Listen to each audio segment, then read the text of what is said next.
Hello everybody, it's CRWC. Here's CRWC, and we will be reviewing All Elite Wrestling Dynamite. So look, this is on the heels after we just uploaded to Spreaker NWA 75 Night 1. So you want to hear what we had to say about that great event with a near tragic moment during it. Go to Spreaker. You know how we do. This is AEW Dynamite. But at least we got something positive to say a bit later. Let's see. Goon comes out wearing a shirt that reads Death Jisoo. And under that is a picture of a trash can, and beneath it reads Pure Garbage. He knows what he's doing. He wants to wrestle with Nick Gage, and he's trying his best to get released. He's doing everything, and he curses like crazy on camera. He exposes himself being bladed. He does everything he can to be in some kind of match where he gets stabbed or he gets to stab someone. This guy would rather, instead of pro wrestling and getting millions, he'd rather get next to nothing and get hepatitis 18 billion and Z. That's what he would rather do. This guy, Goon, is meaningless. He should be. If anyone out there still likes Goon, you tell me why. Especially after this match. Goon versus Commander. And Commander shouldn't be on TV yet. He needs to be training and learning the style of the United States type wrestlers. That's what he needs to do. I don't understand what was the point. I don't know the point of this match, but Goon started off and just kicked him flush in the face. It was slightly safe, but he still kicked him in the face. And Commander was not exactly expecting it. So we did a lot of skipping, and then we saw Commander running on the ropes and stuff. Then after some more skipping, Goon hits a lariat, a stiff lariat, and then a pile driver, a great pile driver, and Commander kicks out. Garbage. Straight garbage. Afterwards, Goon applies a choke with his forearm on Commander's across the windpipe. In almost every sport except MMA, that is illegal. And I swear he was waving off like he was tapping. Yeah, he was. They ignored that. He was clutching at the forearm. That was a desperation clutch. Then he transitioned into a Jujikatame, cross-arm breaker, cross-arm bar, whichever you want to call it, with a legit application. He had his arm bent back and twisted. That was a legit cross-arm breaker. Commander was tapping for real. You could see how his arm was bowed up. You know, when you stretch out your arm. I've seen too many MMA fights. Now, maybe Commander is extremely flexible and they knew how to work it to make it look real. But I have seen Goon put on arm bars on a lot of people. He's never like that. Never. Go back and watch every single one. He's never put an arm bar on like that. Whew. Keeping my swear words at bay. So we move past that. Orange Cassidy does a decent promo. He's talking about he's going to have to defend against Penta Oscuro. Well, Sierra Miero tonight, that night. But here's the problem. The winner of this goes against Goon. As if Goon is the champion. And yes. Goon is Moxley. For those who don't know, it don't make any sense. He walks like a goon. Okay? Think of Popeye, the goons, with the little leaf on, for everything. That's how he looked. That's how he walk around. Put a beard on one of those, and that's what you got. So this heavily undermines the champion in too many ways. The champion has to get past a challenger to face a challenger. The champion should be the one sitting in the chair waiting to see who's good enough to go against him. You know? Mm-hmm. This is stupid. I mean, granted, Mox, is their main guy, okay? That's the top of the heap Dynamite guy. So I get it. But since he's top of the heap, why don't he have the belt then? Why don't he have it? He could have easily climbed the quote unquote ranks and gone after MJF. That ain't happened. Obviously for a reason. So then they show backstage. MJF probably want to wrestle his ass. I wouldn't want to wrestle him. It's stupid goon. But you got backstage. They show after their event that FTR is talking to the Young Bucks and trying to figure out why they weren't so nice. And then Bullet Club comes in and just arbitrarily want to make a match 4-on-4. And then they say, okay, how about it all out? And it's like, Cash does that. And they're like, okay, you're on. And I'm like, why? I don't understand. Bullet Club goes probably trying to fight to not disappear. Bullet Club goal, if they win, is going to be Jay White pinning, I'm going to say, Matt Jackson. That's how I see that. If they lose, if Bullet Club Gold loses, it's going to be one of the Bucks pinning Juice Robinson. Really not one of the guns? Nope. So that match is made.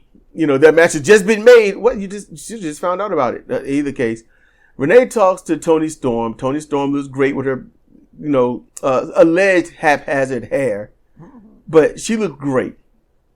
And she's upset at her loss and says that Saraya went off script and just didn't take her feelings into account.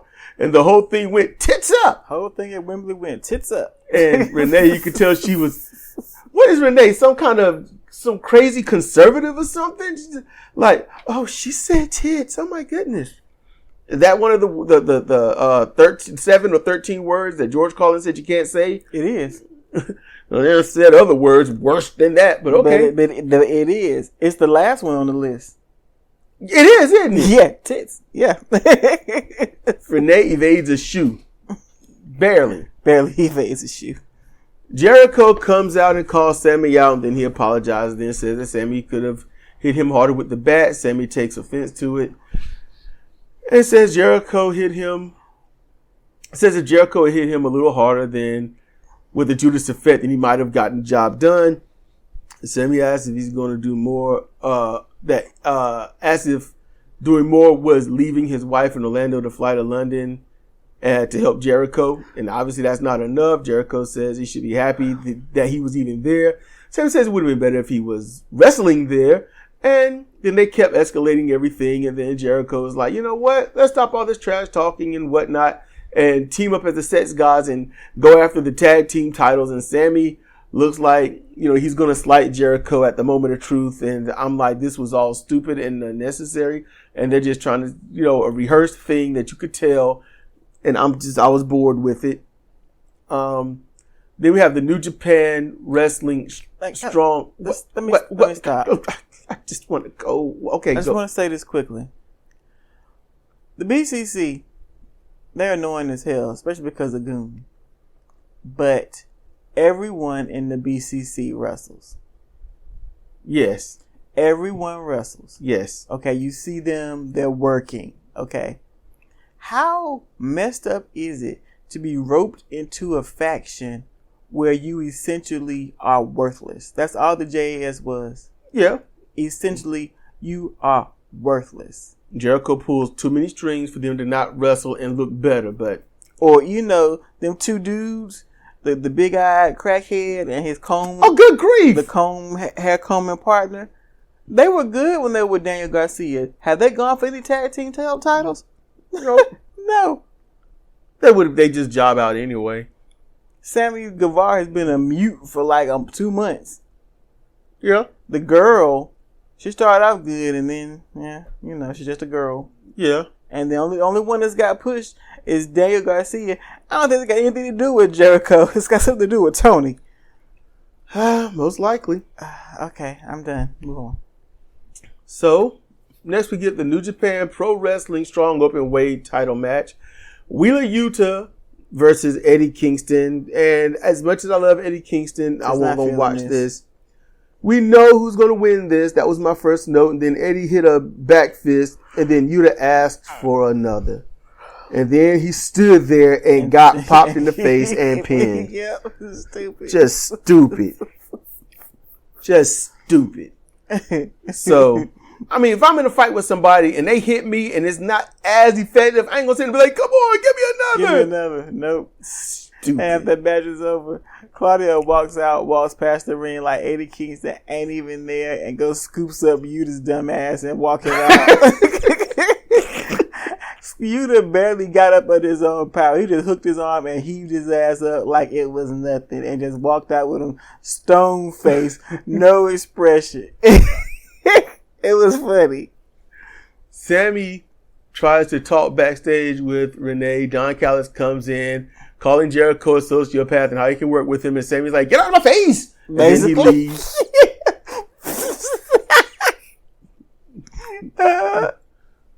So Adam Cole comes out and it's story time. Nice intro. Love the music. He did everything. It was cool. The crowd was with it. Note, he won the Ring of Honor tag team belt not at a Ring of Honor event, and then comes out on Dynamite. This undermines Ring of Honor.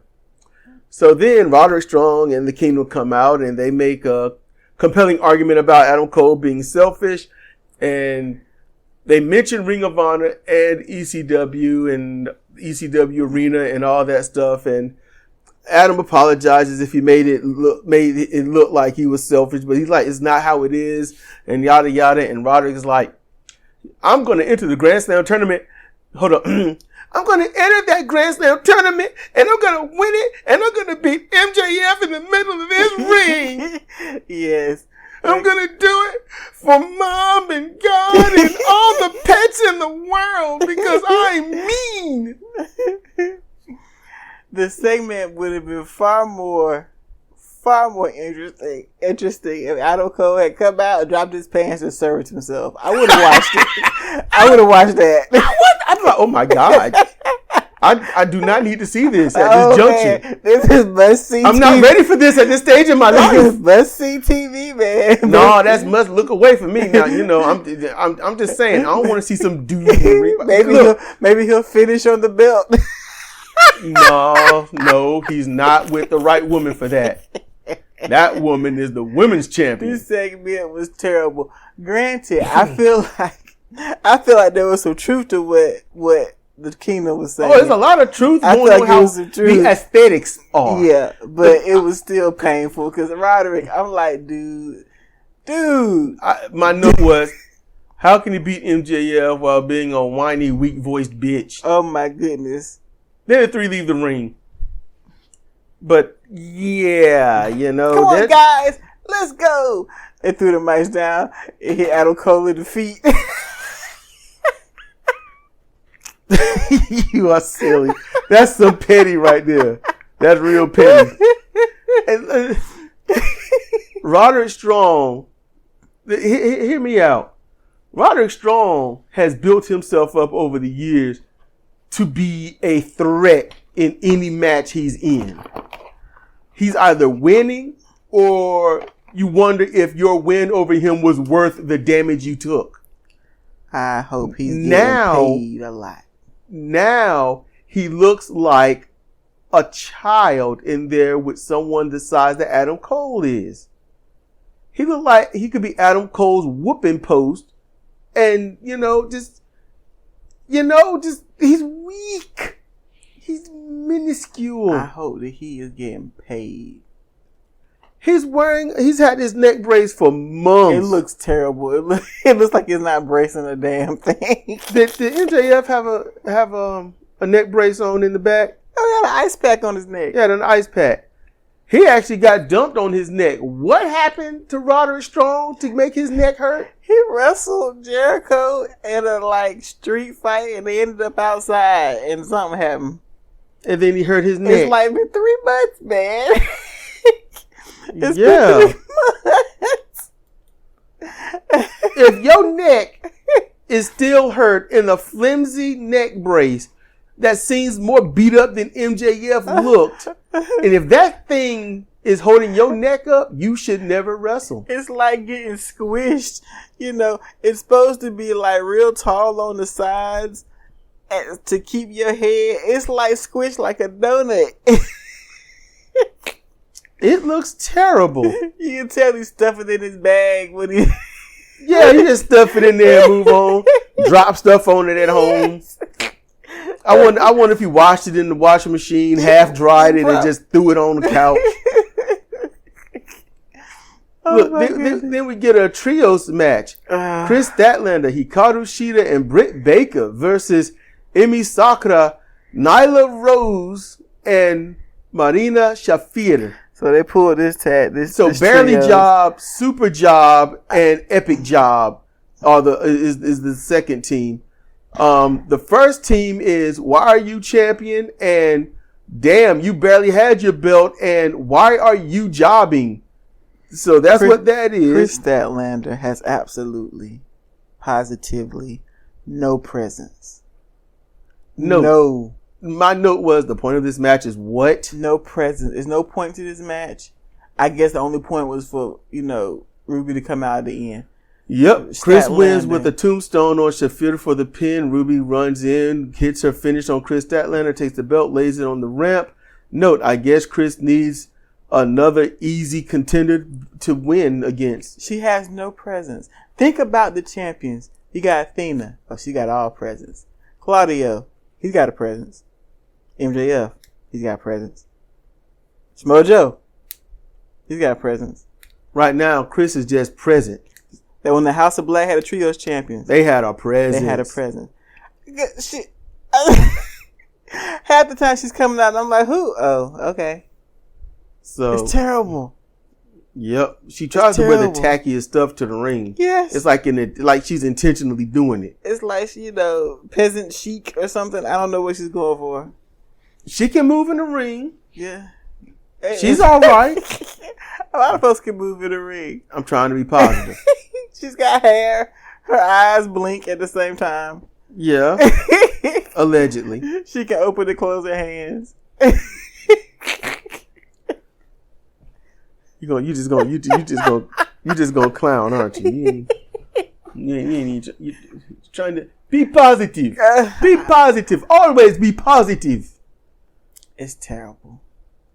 What, being positive is terrible? No, What? Chris Statlander is terrible. It's terrible, and somebody else need to come through and get that belt. You thought that was bad. Give it to Ruby. Ruby can do it. You thought that trios was bad. Next, the Acclaimed with Billy Gunn come out to a podium. Billy Gunn announces that he's daddy ass again. And the crowd chants daddy ass. And he says, I appreciate that, but I was only gone one day. That shut the crowd up. And it takes them forever to do a WWE in-ring promo and unveil the pink strap belts. Yay. Okay. Nice. What was it? 10, 20 minutes? It wasn't that long. Maybe 10. I can't get those minutes of my life back. 10, I'm for sure. It's a good thing I was doing other stuff while they were doing it. But not 20. House of Black. Y'all gotta. There's just so much that you can do. Yep. Find some actual trios and elevate them, because this House of Black. I know that Tony Khan don't believe in rematches for some reason, but this sucks. It sucks. Keep going. So then we get to the main event. Orange Cassidy versus Penta Oscuro. So the ending will tell you exactly how this match went. And so Cassidy kicks out of his finishing move, rolls him up in a crucifix for the win. Yay. Cassidy, you can tell this is a match of big moves, finishing moves, legit hits and finishing moves.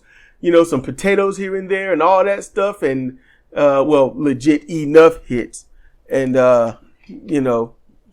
he win. And then after the end of the match, Cassidy delivers a really good promo. Goon comes out to the ring, gets in the champ's face. Goon slaps Cassidy. Cassidy slaps him back and hurt his hand. And Cedric was mad that Cassidy... Goon mushed Cassidy. Oh, he mushed him? Okay. I was typing and I looked up. I saw Cassidy had reeled back and then he slaps him. I figured, if anything, Goon should have hit him. So we kind of tit for tat there. So Cassidy even responding is like something new. So what is it? Tits up, tats down? I don't know. I'll just think of it. Go ahead. So he slaps him with his damn near broke hand that he's been slapping folks with, hitting folks with forever. Yeah, for life. But he's got the belt in the other hand. He's got his international championship in the other hand. And this arrogant garbage Goon. Yeah, see, keep it at bay. Goon comes out here and mushes him. He should have clocked him with that belt. It was prime. He's talking about, you're going to see a different cat. I'm not the same Orange Cassidy that came before years ago. You're going to see a different Orange Cassidy. I'm going to keep my belt for as long as I want it. This would have been a prime time to knock him, just lay him out with that belt. And then the show go off. That would have been perfect. Yep. And then now everybody's like, oh, snap. I think he actually got a chance to beat Goon. Yes. People will tune in. I mean, I want to see what's going to happen. They'd be disappointed when they do. But, they'd be tricked. Cassidy's promo. It was good. It's all too telling, but it's good. Saying that, he's, saying that he wasn't supposed to be anything. He's too small. He's too short. He's too skinny. He's too different. Yep. And he comes there and he can be something. He can be a champion. And he is a champion. And he's going to stay champion. And he ends with saying, I'm freshly squeezed Orange Cassidy and I have no catchphrase. I thought that was great. I thought that was great. And it was funny. He sounded passionate in his promo. He did. I believed what he was saying. I did too. The problem is he expressed why these jackwads don't need to be on TV. You gave up the game. It's all about the game and not saying it. Good grief. We can see why you should never go to WWE and win a belt there. Ever. You would be an enhancement wrestler. You are small, throw you around, beat you down, get you out of town. That's what they would do. That's what they would do. That's what more than half of this roster would be in the WWE. The WWE gets sizable people and screw them over, raise some up, and that's why they keep having to bring back the legends. And see, here then people are going to be 70, 75. They're going to dig up some bones and put them in the ring and be like, we got them. And people are going to cheer the bones. That's what's going to happen. The WWE don't know what else to do. They're going to weekend that Bernie's Vince McMahon down to the ring and just be like, he's here. And people are going to be like, I'm a little concerned with the flies. If you haven't seen Weekend at Bernie's, go find it. It's hilarious. I can feel what Orange Cassidy is saying about, being able to be a champion, with him being diminutive is compared to your traditional professional wrestler. And there's nothing wrong with being small.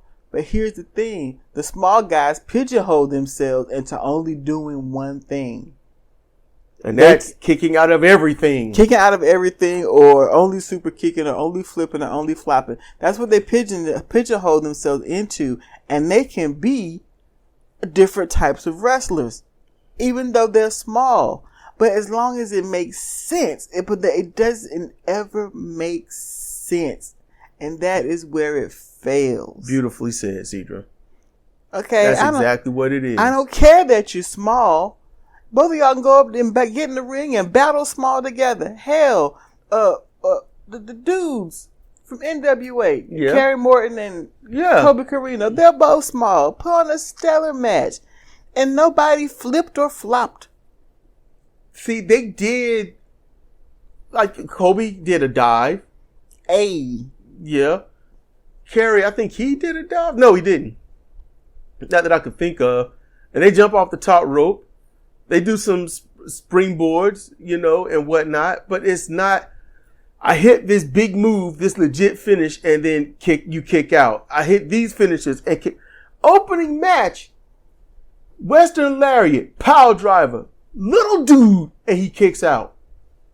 That means, Goon, you at that height, at that size, don't have the power to knock somebody out. To knock somebody out, that's a third your weight. And it doesn't make any sense. That's the problem. The little women like what is her name? Which, Emmy? No, she wears the fluffy doily stuff. Oh, Riho. She's cute as she's cute as beat. She can be. She's cute as a button. But her beating Nyla doesn't make any sense. Nope. You could do it once and it would actually be an upset, but it should not happen as your standard operating procedure. Gail Kim did not come into TNA beating Awesome Kong. Nope. It took some time, but she finally did it, and they worked it right. Mm-hmm. You could tell Kong gave up a lot to make Gail look good. But it made, the way they did it, it made some sense. This here, it's like, okay, you just put this move on little Riho, who weighs as much as a mayfly and nothing. I'm going to tell y'all right now, if I step on a beetle and it picks my foot up and throws me, I'm like, well, you know what? I'm moving out this house. Yeah. I'm done. It's time to go. They can have it. Yep. And that's what it looks like in AEW. These are little bitty beetles with these big people getting thrown by the beetles. A beetle might beat you, but it ain't going to beat you like that. It might catch you in your sleep. It might fly in your face while you're trying to walk somewhere. Really? But it's not, you ain't going to have a square up match with the beetle and lose. Like, what happened? The beetle slammed me. I had to leave. Can I stay here? We got beetles too, and you don't know where to go then. Then you wonder why everybody on the street, beetles in their home. Slamming folks. Homeless people be like, see, we was ahead of you. Now you got to survive in our world. Mm-hmm. But I wish AEW would just make sense with what they're doing. Tony Khan just simply watches the people do their thing, and he's like, this is fun. And it's like, no, you're supposed to make this look like a legitimate, competitive sport, not indie style. Hey, Penta, what? All those moves you got? Yeah, they mean nothing now. Yeah. Everything you did, you're supposed to be your strongest with Oscuro, right? Mm-hmm. It means nothing. It means nothing. I'm going to watch that match of Orange and Goon. I'm going to watch it. I'm going to watch the hell out of it. Does it make sense for the Acclaimed to beat House of Black and destroy their championship undefeated streak, and then there'll be no reprisal? No comeback, no clap no back, words, no nothing. They didn't even have a little vignette or anything for them. They lost the match, gave them the belts, walked away. And now it's over. Does that make sense? Maybe they'll go win the Ring of Honor. Everything's talking about legacy. They're just going to let it ride, huh? Well, they beat us. We didn't show up at our best, but they beat us. They're the better team. No, and that's what Tony Khan always does. The only time he didn't do it, Tony Storm lost the belt to Shida, and he allowed him to set up this elaborate, stupid tournament so that Saraya would get the belt in Wembley. That's it. That's the only reason Otherwise, Tony would have rode off into the sunset, happy that she didn't have the belt. Yep. Yeah. I think we're done. You think so? Yeah. Okay. So remember, NWA 75 Night 1, that's up on Spreaker, everyone. And if you want to email me, it's CRW717 at mail.com. Well, one more thing. Dealing with Tony Khan's booking style is like taking 2 steps forward, but instead of taking 2 steps back, he hacks off your feet. You gotta take the time to regrow them to take those 2 steps forward again. Then he hacks your feet off again.